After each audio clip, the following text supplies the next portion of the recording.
Hello বন্ধুরা, আশা করছি তোমরা সকলেই বেশ ভালো আছো। আমিও ভালো আছি। আজকে হলো বৃহস্পতিবার। আমার আরও একটা নতুন ব্লগে তোমাদের সবাইকে অনেক ভালোবাসা, অনেক স্বাগত। আর সকালবেলা উঠে আগে রান্না বসিয়ে দিয়েছি। মেনলি কি বলো তো, এত গরম পড়েছে যে একটু বেলা হয়ে গেলে না আর রান্নাঘরে থাকাই যাচ্ছে না। তো তার জন্য রান্নায় তাতের সামনে ওই যে রান্না করতে হয়, আর তাতে কি হয়, আরও যেন গরমে ঘেমে পুরো স্নান হয়ে যাচ্ছে। তো এবার ঘরের কাজগুলো তবু পরে আস্তে আস্তে ধীরে সুস্থে করা যায়, কিন্তু রান্নাটা তো একটা টাইমের মধ্যে করতেই হবে। তো তার জন্য আগে রান্না বসিয়ে দিয়েছি। পুঁই শাক চচ্চড়ি করলাম, আর এখন আবার একটু আলু ভেজে নিচ্ছি। ছেলে পুঁই শাক চচ্চড়ি ওগুলো একদমই খেতে চায় না, তো তার জন্য ওর মতো একটু আলু ভাজা করে দিচ্ছি। আর আলু ভাজা, ডিম সেদ্ধ, একটু মুসুর ডাল করে দেবো। তো তাহলে ওর মোটামুটি খাওয়া হয়ে যাবে। তো শাক জাতীয় কিছু ও খেতেই চায় না। আর এবার দেখো মাছের ঝাল করে নিলাম। তো আজকে ভোলা মাছ এনেছিল, অনেক দিন বাদেই ভোলা মাছটা নিয়ে এলো। বেশিরভাগ দিনই না ওই কাটাপোনা মাছ নিয়ে আসে, না হলে খুব বেশি হলে হয়তো পাবদা মাছ নিয়ে আসে, চিংড়ি মাছ নিয়ে আসে। ভোলা মাছটা না পাওয়া যায় না। অ্যাকচুয়ালি ভোলা মাছটা নেওয়ার জন্য অনেকটা সকাল সকাল বাজার যেতে হয়। তো এবার আজকে দেখলাম পেয়েছে, নিয়ে এসছে। যাই হোক, এখন ভোলা মাছের ঝাল করে নিলাম। তো রান্নাটা প্রায় কমপ্লিট, মানে তরকারিগুলো আগে সব কমপ্লিট করে নিলাম, নিয়ে এবার ভাতটা বসিয়ে দিলাম। ভাতটা এবার আস্তে আস্তে হোক, আর আমি এবার ঘরের কাজকর্মগুলো শুরু করব। আর এ দেখো শাক চচ্চড়ি পুরো কমপ্লিট। তো এবার এটা নামিয়ে রেখে দেবো। আর একটা কথা তোমাদের একটু বলছি, তোমরা একটু আমায় কমেন্ট করে জানিও। দেখো এই যে সাদা ওয়ালপেপারটা লাগিয়েছি, তো এটা কীরকম লাগছে। মানে আমার তো ভীষণ ভালো লাগছে, জানো তো। মানে রান্নাঘরে যে একটা এনার্জি, রান্নাঘরে ঢোকার এনার্জিটাই আমার বেড়ে গেছে, রান্না করার এনার্জিটাও বেড়ে গেছে। তো যাই হোক, এবার দেখো ঘরে চলে এলাম। আর ছেলে তো আজকে ঘরেই রয়েছে, আর ও তো জানো ঘরে থাকলে ঘরেই থাকে। ও এখন বাথরুমে গেছে। এই সুযোগে আমি একটু খাতা বইগুলো ঠিকঠাক করে গুছিয়ে রেডি করে দিলাম। দিয়ে এবার এমনি তার আগেই বিছানাটা পুরো গোছানো হয়ে গিয়েছিল। আর এবার দেখো ল্যাপটপটা দেখলাম বেশ ধুলোই হয়ে রয়েছে। একটা পাতলা কাপড় দিয়ে ল্যাপটপটা একটু ভালো করে মুছে পরিষ্কার করে দিচ্ছি। দেখলাম যে ল্যাপটপটার স্ক্রিনটাতে আবার যেখানটা কিপ্যাড থাকে ওই জায়গাগুলো বেশ ধুলো হয়ে রয়েছে। আর এখন জল ভরছি। এখন এত জল লাগছে যে কি বলবো। মানে কি বলো তো, জল এমনি খাওয়া হচ্ছে, আবার ফ্রিজে ভরে ভরে রাখা হচ্ছে। তো নর্মাল জল তো খাওয়াই যাচ্ছে না। সব সময় আমি এই গ্লাসে করে একটু ঠান্ডা জল মিশিয়ে তার সাথে একটু নর্মাল জল দিয়ে তবে খেতে পাচ্ছি। একদম মানে নর্মাল যে জলটা সেটা খাওয়াই যাচ্ছে না, এত পরিমাণে গরম। আর আমাদের তো কি বলবো, চারতলায় কি বলো তো হাওয়া আছে, কিন্তু গরমের তাপটাও না সেরকম পরিমাণে বেশি। আর এখন তো কি বলবো, বাতাসে ওই আর্দ্রতাটা এত বেশি, যার জন্য ঘরে টেকা যাচ্ছে না। পুরো সারাক্ষণ বসে আছি তাও ঘেমে যাচ্ছি, জানো। পাখা চলছে তাও ঘেমে যাচ্ছি। এটা অবশ্য আমার একার নয়, প্রত্যেকেরই অবস্থা একই। কিন্তু কি বলবো, গরমটা যে কবে কমবে, কবে যে একটু বৃষ্টি দেবে কি জানি। আর এবার দেখো ঘরগুলো একটু ঝাঁট দিয়ে নিচ্ছি।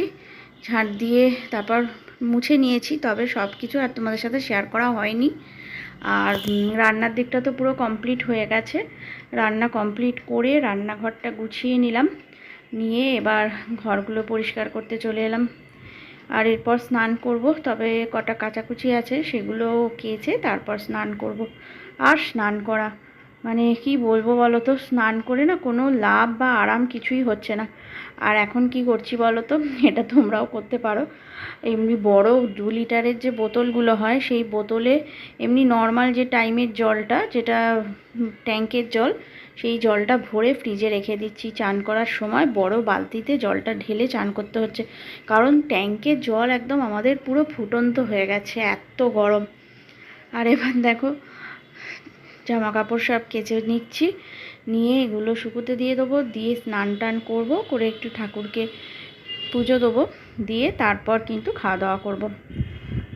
তো যাই হোক বন্ধুরা, আমি তো সারাক্ষণ গরম কষ্ট এইসবই তোমাদের সাথে শেয়ার করে গেলাম। তো তোমরা জানিও যে তোমরা যারা যারা যেখান থেকে আমার ব্লগটা দেখছো, তো তোমাদের ওখানে গরমটা কীরকম, বা তোমাদের ওখানে বৃষ্টি হচ্ছে কি না। আমাদের এখানে তো বৃষ্টির কোনো দেখাই নেই। হ্যালো বন্ধুরা, এখন চলে এলাম ছাদে। তো ঘরে এত গরম হচ্ছে যে ঘরের মধ্যে না থাকাই যাচ্ছে না। তো তার জন্য একটু ছাদে এলাম, এসে একটু ছাদে হাওয়া খাই। ছাদে কি ভীষণ হাওয়া আছে, কিন্তু এবার আসাটাই হচ্ছে মেন ব্যাপার। ভালো লাগে না, একদম ফাঁকা, একা একা। কেউ থাকলে এলাম, একটুখানি কথা টথা বললাম, ঠিক আছে। তো যাই হোক, চলো একটু এসেছি যখন একটু ঘুরে টুরে নিয়ে একটুখানি বাদে তারপর নেমে যাব আবার। গুড ইভিনিং বন্ধুরা। সন্ধে হতে না হতেই চলে এসেছি রান্নাঘরে, আর এখন করে নিচ্ছি চা। তো দুজনের জন্য চা করব। আর কি বলবো, চাও গরমে খেতে ইচ্ছে করছে না, জানো তো। মনে হচ্ছে বেশ চাটাও যদি ঠান্ডা হতো তাহলে বেশ ভালো হতো। তো যাই হোক, চলো এখন চা করে নিচ্ছি।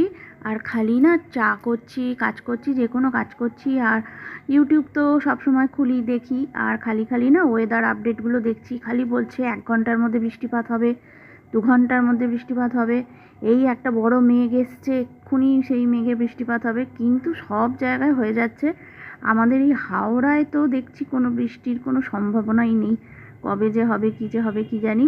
যাই হোক, চলো এই গরমের মধ্যেই এখন গরম গরম চায়ের সাথে সন্ধ্যেটা সেলিব্রেট করতে হবে। আর দুজনের জন্য বিস্কুট চা নিয়ে নিয়েছি, নিয়ে এবার বসে বসে চা খাবো। আর চা খেয়ে এবার চলে এলাম এই ঘরে। অনেক জামা কাপড় ছিল, জানো তো। ওই সকালে যে সমস্ত কাচাকুচি করেছিলাম সেগুলো সব তুলে নিয়ে এসে ভাঁজ করে নিয়েছি। আর এবার এই নাইটিগুলো রয়েছে, তো নাইটিটা এখন ভাঁজ করে নেবো। নিয়ে এবার এটা জায়গা মতো রেখে দেবো। আর তারপর রাতে খাওয়া দাওয়া এখনও বাকি আছে। এরপর গিয়ে সব খাওয়া দাওয়াগুলো গরম করব। খাবারগুলো যেগুলো সব ফ্রিজে রাখা আছে সেগুলো সব গরম করে নেব, নিয়ে সবাইকে খেতে দেব। আর বন্ধুরা, আমার গতকাল যে ব্লগটা আমি পোস্ট করেছিলাম, তো কিচেন মেকওভার, তো তোমাদের কাছে রিকোয়েস্ট করছি যে তোমরা একটু ওই ব্লগটা দেখো। সেরকমভাবে একদমই দেখলাম যে ভিউজ হয়নি, কেউই দেখোনি সেরকমভাবে। তো তোমাদের সবাইকেই রিকোয়েস্ট করছি যে আজকের ব্লগটা যদি তোমরা কেউ দেখে থাকো, তো ওই কিচেন মেকওভারের ব্লগটা তোমরা অবশ্যই দেখো, তোমাদের ভালো লাগবে। আর মেন ব্যাপার হচ্ছে কি বলো তো, অনেক পরিশ্রম, অনেকটা সময়, অনেকটা ভালোবাসা, অনেক কিছু জড়িয়ে আছে এই ব্লগটার পেছনে। তো সেই জন্যই তোমাদেরকে বললাম যে তোমরা দেখো, ভালো লাগবে আশা করি। আর যদি ভালো লাগে তো অবশ্যই একটু কমেন্ট করে আমাকে জানিও। আর এখন দেখো খাওয়া দাওয়া কিন্তু কমপ্লিট হয়ে গেছে। আর ওকে বললাম যে একটু পাখাটা ভালো করে না ঝেড়ে পরিষ্কার করে দিতে। মানে ঝাড়াই আছে, কিন্তু তাও না যেন মনে হচ্ছে পাখার স্পিডটা কমে গেছে।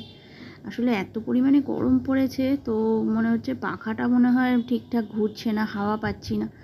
তো ওই জন্যই পাখাটাকে ভালো করে একটু পরিষ্কার করে বিছানার চাদরটা আবার তুলে দিলাম। পাখা ঝাড়লে তো জানো পাখার ময়লা একটু আধটু বিছানার উপর তো পড়বেই।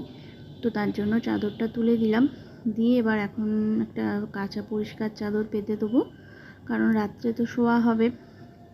আর ও গেছে গা ধুতে, পাখাটা ঝেড়ে ও গা ধুতে গেল, এবার চাদরটা পেতে দেবো, দিলে ও শুয়ে পড়বে। তারপর আমি এবার যাব গা ধোবো, গা ধুয়ে তারপর শোয়া। তো যাই হোক, দেখো এখন চাদরটা পেতে তারপর বালিশের কভারগুলো সব পরিয়ে নেবো, নিয়ে তারপর গা ধুতে যাব। আর রাতের কাজকর্ম খাওয়া দাওয়ার পর বাসনপত্র মাজা সব কিছুই কমপ্লিট হয়ে গেছে। তো চলো বন্ধুরা, আজকের ব্লগটা আমি কিন্তু এখানেই শেষ করছি। তো আজকের ব্লগটা যদি তোমাদের ভালো লেগে থাকে তো অবশ্যই আমার চ্যানেলটা সাবস্ক্রাইব করে দিও।